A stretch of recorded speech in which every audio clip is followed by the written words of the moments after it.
नहमदु व नसल्ली अला रसूलिल करीम अम्मा बाद फ़ाऊज़ु बिल्लाहि मिनश शैतानिर रजीम बिस्मिल्लाहिर रहमानिर रहीम रब्बि इश्रह ली सदरी व यस्सिर ली अमरी वहलुल उक़दतम मिन लिसानी यफ़क़हू क़ौली। अस्सलामु अलैकुम रहमतुल्लाहि व बरकातुहू। हमने लास्ट जो वीडियो था उसमें दुरूद इब्राहिम को कवर किया था, जो कायदे में पढ़ी जाती है।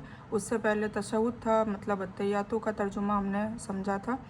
और अब मज़ीद इसके बाद दुआए मासूरा पढ़ी जाती है, तो वो मैं अभी मेरे पास इस बुक में नहीं है, तो मैं आपको इंशाल्लाह उसका स्क्रीनशॉट भेज दूँगी। अल्लाहुम्मा इन्नी ज़लमतु नफ्सी जुल्मन कसीरा वला यग़फ़िरुज़्ज़ुनूबा इल्ला अंता फ़ग़फ़िरली मग़फ़िरतन मिन इंदिका रहमन इन्नका अंतल गफ़ूरुर रहीम। ये दुआए मासूरा आप सभी को आती होगी, तो इंशाल्लाह उसका मैं स्क्रीनशॉट आपको भेज दूँगी तर्जुमे के साथ, तो उसको भी आप नोट करें अपनी नोटबुक में। उसके बाद कुछ दुआएं हैं, वो दुआएं हम ले लेते हैं और फिर हम इंशाल्लाह सूरतों को लेंगे, जो छोटी छोटी सूरतें थी जो नमाज के दौरान सूरह फातिहा के बाद पढ़ी जाती है। ठीक है, तो हम कवर करते हैं नमाज के बाद की जो दो अहम दुआएं हैं। इसको आप चाहे तो तशहुद के दौरान, मतलब कायदे के दौरान भी पढ़ सकते हैं, सलाम से पहले, और सलाम के बाद भी पढ़ सकते हैं। ठीक है, तो हम शुरू करते हैं। रब्बना आतीना फिद दुनिया हसनतों, रब्बना ए हमारे रब, रब्बना जा ना आता है वहाँ हमारा आ जाता है ना, रब्बी हमने रब्बी भी पढ़ा, मतलब मेरा रब, और रब्बना होगा तो हमारा रब हो जाएगा। तो ए हमारे रब, आतीना हमें दे, फिर दुनिया दुनिया में, हसनतों भलाई, तो ए हमारे रब हमें दे दुनिया में भलाई। अक्सर दुआएं रब्बना से शुरू होती है। रब की तशरीह याद रखिए, यानी हर ज़रूरत को पूरा करते हुए हमारी पल पल की परवरिश करने वाला कौन है?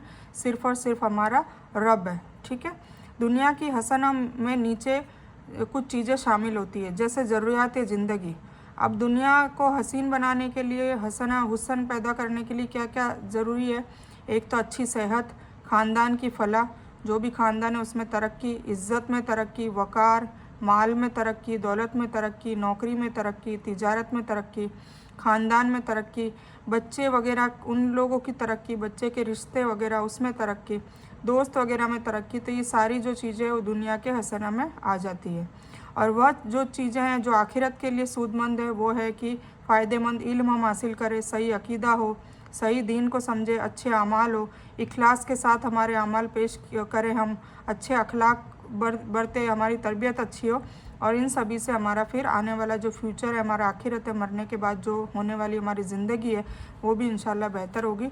तो इस दुआ में हम रब्बना आतीना फिद दुनिया हसनतों वफ़िल आखिरती हसनतों, मतलब हम दुनिया को भी हसीन बनाना चाहते हैं और आखिरत को भी हसीन बनाना चाहते हैं। तो सोचिए कितनी बेहतरीन दुआ है।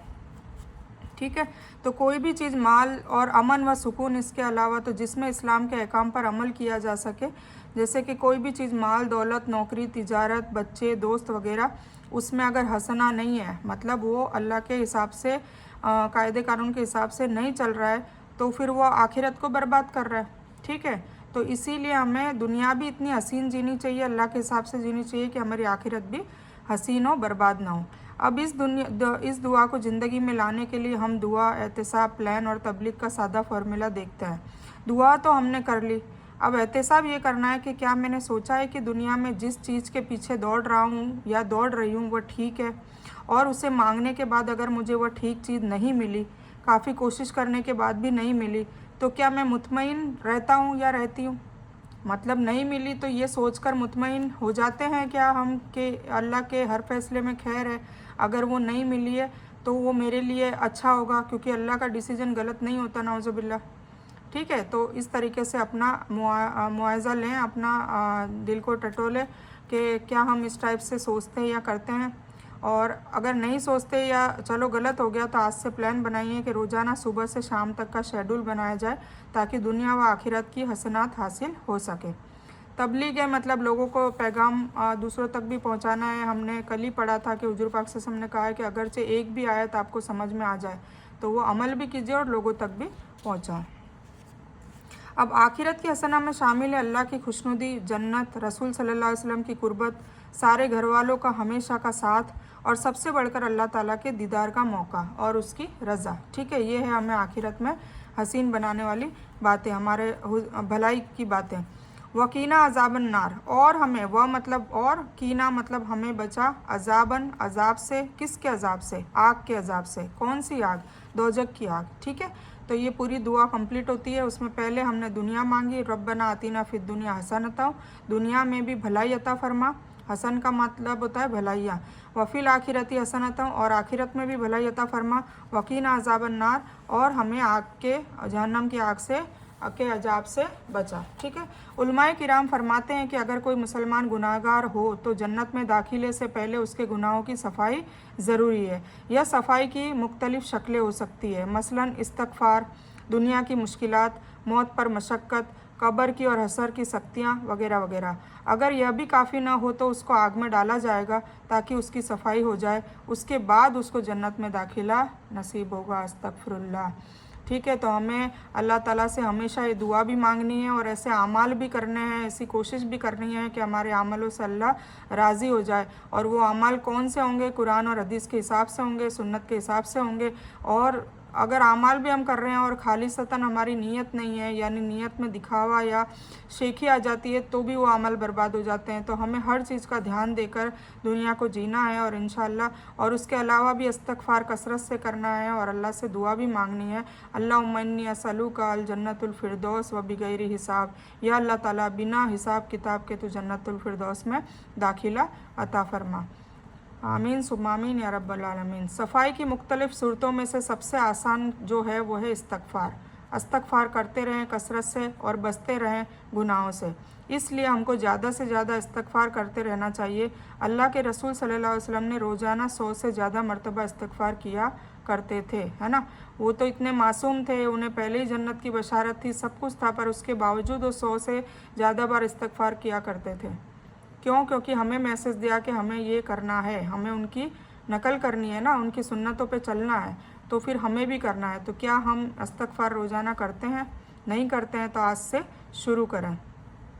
अगर चाहे तो अल्लाह किसी को भी माफ़ कर सकता है और अपनी रहमत से जन्नत में दाखिल कर सकता है। ए अल्लाह, हमारे गुनाह माफ़ कर और हमें ज़्यादा से ज़्यादा नेक काम करने की तौफ़ीक दे और हमें आग के अजाब से बचा। नमाज के बाद पढ़ने की एक अहम दुआ और है। हज़रत मुआज़ बिन जबल रज़ी अल्लाह ताला अन्हु बयान करते हैं कि रसूल सल्लल्लाहु अलैहि वसल्लम ने मेरा हाथ पकड़ा और फरमाया, ए मुआज़, अल्लाह की कसम मैं तुमसे मोहब्बत करता हूँ। फिर फरमाया, ए मुआज़, मैं तुमको वसीयत करता हूँ नमाज के बाद यह पढ़ना कभी न छोड़ना। ठीक है, बहुत ही अच्छी दुआ है। अल्लाहुम्मा अइन्नी अला ज़िक्रिका व शुक्रिका व हुस्नी इबादतिका। अल्लाहुम्मा मतलब ए अल्लाह, अइन्नी मदद फरमा मेरी। अब ई आ गया ना, जैसे रब्बी ई था तो मेरा रब, अइन्नी तो मदद फरमा मेरी। अला अला मतलब पर, ज़िक्री का तेरी याद करने में, तेरा ज़िक्र करने में, और का मतलब होता है तेरा तेरी। ठीक है, तो तेरी याद करने पर मेरी मदद फरमा। फिर वह शुक्री का, वह मतलब और, शुक्र मतलब तेरा शुक्र अदा करने पर। ठीक है, तो का मतलब तेरा, तो वह शुक्री का, फिर वह मतलब और, हुस्नी मतलब तेरी इबादत अच्छी हो, हुसन पैदा हो, अच्छी इबादत, इबादती का तेरी इबादत करने पर। ठीक है, तो क्या हो गया इसका मतलब, ए अल्लाह मेरी मदद फरमा तेरी याद करने पर, तेरा शुक्र अदा करने पर और तेरी अच्छी इबादत करने पर। कितनी बेहतरीन दुआ है कि हमने इधर इबादत कंप्लीट करी और इबादत में हुस्न जमाल पैदा हो जाए, इबादत बेहतरीन हो जाए और हम शुक्र भी दिल से करें अल्लाह का, हम ज़िक्र भी दिल से करें और हमारी इबादतें भी खालिसतन अल्लाह के लिए हो। तो ये सारी चीज़ों की हम दुआ भी मांग रहे हैं और फिर नमाज़ पढ़ रहे हैं, फिर दुआ मांग रहे हैं, फिर नमाज़ पढ़ रहे हैं, फिर दुआ मांग रहे हैं, तो अल्लाह ताला इसमें हमारी मदद करता है। नमाज के बाद इस दुआ को अहम मुख्तलिफ़ एहसासात के साथ पढ़ सकते हैं। मसलन है, अल्लाह, अगरचे मैंने अभी नमाज़ पढ़ी है मगर मैं उस तरह न पढ़ सका जैसा कि पढ़ने का हक़ था, इसलिए मेरी मदद कर ले, अगर मैं तेरी इबादत कर सकूं अगली बार। ठीक है, ऐसी इबादत जो तुझको पसंद आए और तू उससे राज़ी हो जाए, है ना। मतलब इबादत करने के तुरंत बाद ही हमें दुआ मांगने को कहा है। ए अल्लाह, अब नमाज के बाद मैं दुनिया के कामों में तुझे न भूल जाऊं, इसलिए तेरा ज़िक्र करने का और तेरा शुक्र करने में भी मेरी मदद कर। ज़िक्र क्या है? इंसान अल्लाह को याद नहीं रखता, भूलता रहता है, इसलिए दुनिया बहुत ज़ोर से हमको अपनी तरफ खींचती रहती है। दुनिया के कामों में, नफ़ा में, नुकसान में, कारोबार में इंसान डूबा हुआ रहता है, भूल जाता है अल्लाह को याद करना, है ना। शुक्र है खासकर खुशहाली और नेमतों के वक्त, और इसमें भी अमली शुक्र करना याद नहीं रहता, यानी नेमतों का सही इस्तेमाल करना भी याद नहीं रहता। तो ये शुक्र है, मतलब जब भी अल्लाह ताला नेमत, ये भी कुरान में आया हुआ है कि मैं जब अपने बंदे को नेमत दे देता हूँ तो वो शुक्र करना भूल जाता है, और जब नेमत छीन लेता हूँ तब वो मेरे पास आके रुजू करता है, इस्तगफार करता है। ठीक है, तो हमें खासकर जब नेमतें हैं तब हमें शुक्र करना नहीं भूलना है, बल्कि हमें और ज़्यादा शुक्र करते रहना है कि या अल्लाह ताला तूने मुझे ये नेमत दी है, ये नेमत दी है। बहुत शुक्र अदा करना है, और अल्लाह ताला का वादा है जितना शुक्र अदा करोगे इतना ही मैं नेमतों को बढ़ाता जाऊंगा। तो इसमें हमारा ही फ़ायदा है, अल्लाह भी राज़ी होता है और हमारी दुनिया में भी और से ज़्यादा नेमतें आती रहती है। और फिर अच्छी इबादत है तो मसलन हम अक्सर नमाज तो पढ़ते हैं लेकिन फ़र पढ़ते हैं, इधर उधर सोचते हुए पढ़ते हैं, बगैर एहसासात के पढ़ते हैं, कभी जान पर सुस्ती के साथ पढ़ते हैं, मतलब कभी इतना आलस और उबासी ही उबासी आ रही नमाज़ पढ़ने के वक्त, तो इतना भी मतलब ऐसी कोताही से पढ़ते हैं, तो उसके लिए भी एक दुआ है। ठीक है, तो वो इंशाल्लाह मैं आपको आगे चलकर बताऊंगी कि काहिली और सुस्ती ना आए उसके लिए भी अल्लाह ताला ने मतलब दुआएं बहुत भरी पड़ी है, और मोमिन का हथियार ही दुआ है। ठीक है, तो दुआएं ज़्यादा से ज़्यादा मांगने की, सीखने की और पढ़ने की और उस पर अमल करने की कोशिश करें और समझ कर पढ़ें।